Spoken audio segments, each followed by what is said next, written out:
ஹாய்ங்க, எல்லோருக்கும் வணக்கம். Welcome to life of home Baker. என்னோட பேர் பிரபா.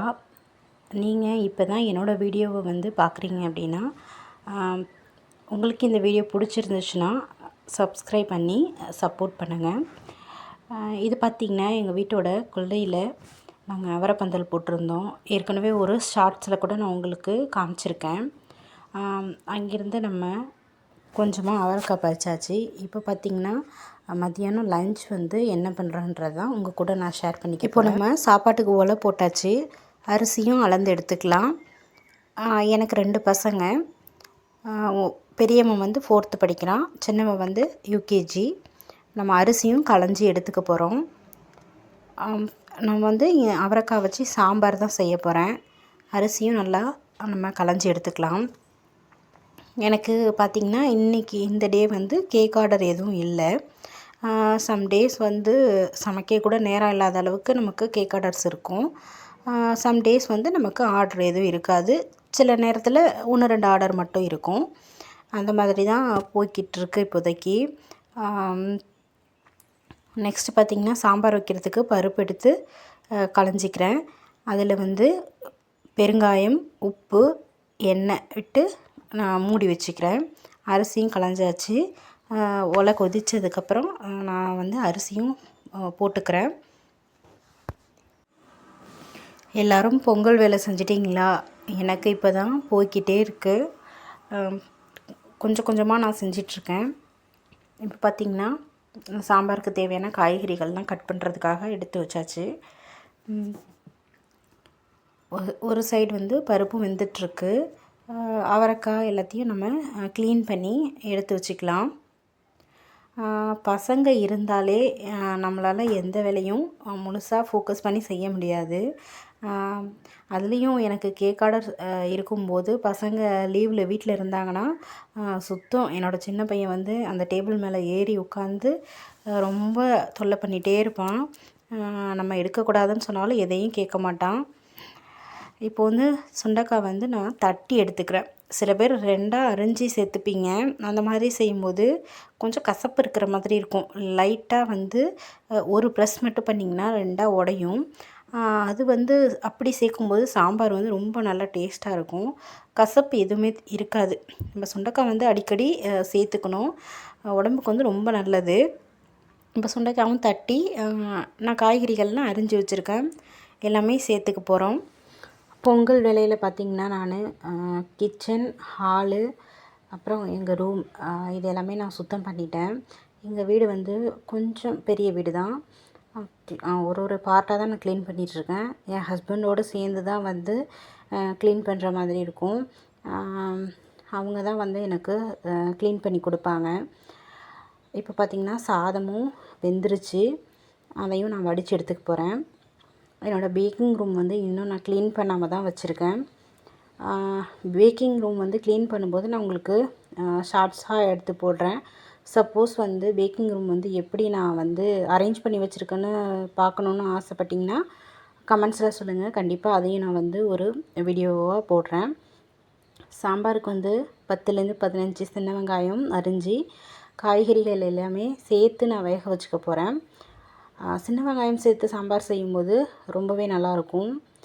இதில் சாம்பார் கூட்டி வைப்போம்னு சொல்லுவோம் இல்லையா, புளி, உப்பு, அப்புறம் வீட்டு குழம்பு மிளகாய்த்தூள் எல்லாமே சேர்த்து கிளிப்பிங் மிஸ் ஆகிருக்கு. இப்போ தான் நான் அதை கவனிக்கிறேன். சாம்பாருக்கு தாளிப்பு கொடுத்துக்கலாம். எண்ணெய் ஊற்றி சின்ன வெங்காயம், கருவேப்பிலை போட்டு கடுகு போட்டு சின்ன வெங்காயம், கருவேப்பிலை போட்டு தாளித்து கொட்டினா சாம்பார் ரெடி ஆகிடும். நாங்கள் இருக்கிற டிஸ்ட்ரிக் பார்த்திங்கன்னா தஞ்சாவூர்லேருந்து கும்பகோணம் சரௌண்டிங் நாங்கள் இருக்கோம். எங்கள் ஊர்லலாம் பார்த்திங்கன்னா சாம்பார் நாங்கள் இப்படி தான் வைப்போம். நிறைய ஊர்களில் நிறைய வீடியோஸே நான் பார்த்துருக்கேன். சாம்பார் வதக்கிட்டு காய்கறிகள்லாம் வதக்கிட்டு வைப்பாங்க. அந்த மாதிரி நாங்கள் பண்ண மாட்டோம். பருப்பு கூடவே சேர்த்து வேக வச்சு சாம்பார் பண்ணும்போது ரொம்ப சிம்பிளான வேலை தான். சாம்பாரும் நல்லாவே டேஸ்ட்டாக இருக்கும். தொட்டுக்கு பார்த்திங்கன்னா காய்கறிகள் எதுவும் வீட்டில் இல்லாதனால நான் மசாலா சுண்டல் மாதிரி செஞ்சுக்க போகிறேன். சுண்டலை வேக வச்சு எடுத்து வச்சுருக்கேன். அதுக்கு கொஞ்சமாக எண்ணெய் விட்டு வெங்காயம், தக்காளி சேர்த்து வதக்கிட்டு சோம்பு சேர்த்து அது கூடவே 4-5 பல் பூண்டும் சேர்த்து நான் தட்டி எடுத்துக்க போகிறேன். மசாலா சுண்டலுக்கு சுண்டலையும் பாதி வந்து நான் ஒன்றும் பாதியமாக அரைச்சி எடுத்திருக்கேன். சோம்பையும் தட்டி நல்லா இந்த மசாலா வதக்கிட்டு கொஞ்சமாக மஞ்சள் தூள், தனி மிளகாய் தூள் போட்டு வதக்கி எடுத்துக்க போகிறேன். வேக வச்சு வச்சுருக்கிற சுண்டலையும் அந்த தண்ணியோடவே நான் அது கூடவே எடுத்து சேர்த்துக்க போகிறேன். இது வந்து ரொம்ப வேகணும் அப்படிங்கிற அவசியம்லாம் இல்லை. ஆல்ரெடி நம்ம வேக வச்சுட்டோம். ஏற்கனவே சுண்டல் வேக வைக்கும்போது நான் உப்பு சேர்த்துட்டேன். கொஞ்சமாக அந்த வெங்காயம் தக்காளிக்கு தேவையான உப்பு மட்டும் போட்டு அந்த தண்ணியோடவே அந்த சுண்டலையும் சேர்த்து ஒன்றும் பாதியமாக அரைச்சி வச்சுருக்கோம் இல்லையா, அந்த சுண்டலையும் சேர்த்து நான் வந்து கலந்து விட்டுக்க போகிறேன். பார்த்திங்கன்னா கொஞ்சம் தண்ணியாக இருக்கிற மாதிரி இருக்கும். ஒரு 5 to 10 மினிட்ஸ்க்குள்ளவே இது வந்து ரெடி ஆகிடும். கொஞ்சம் திக்காகணுன்னே நம்ம இறக்கிடலாம். இது பார்த்திங்கன்னா சாதத்து கூட, இட்லி, தோசை, சப்பாத்தி கூடலாம் சேர்த்து வச்சு சாப்பிடும்போது ரொம்பவே நல்லாயிருக்கும். நம்ம சும்மா கூடவே இதை வந்து ஈவினிங் ஸ்நாக்ஸாகவும் நம்ம சாப்பிட்லாம். இதுவுமே ரொம்ப நல்லாயிருக்கும். இப்போ வந்து சாதம், அவரைக்காய் சாம்பார், மசாலா சுண்டல் எல்லாமே நான் ரெடி பண்ணிட்டேன். கையோடவே பார்த்திங்கன்னா கிச்சனையும் நான் வந்து நீட் பண்ணி விட்டுறலான்னு சொல்லிவிட்டு அதையும் செஞ்சிட்ருக்கேன்.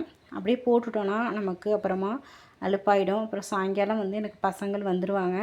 எங்கள் பசங்க வந்து கொஞ்சம் வாழ்த்தனம் பண்ணுவாங்க. அவங்கள வச்சுக்கிட்டு எனக்கு வேலை செய்யவே முடியாது.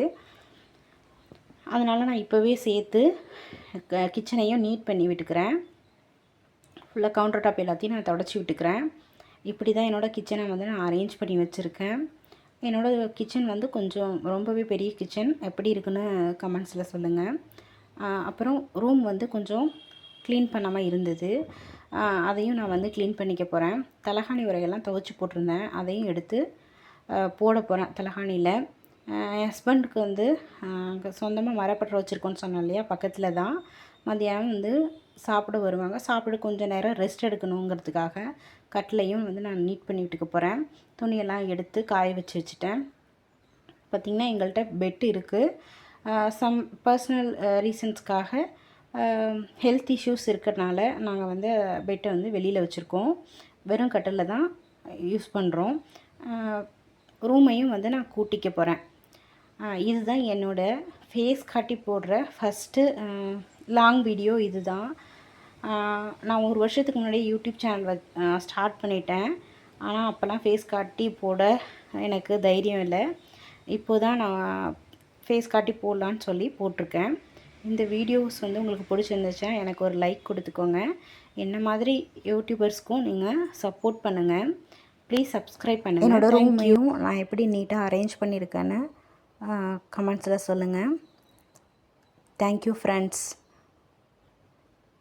வேறு எப்படி வீடியோ வேணும்னு கமெண்ட் செக்ஷனில் சொல்லுங்கள். அப்லோட் பண்ணிடலாம்.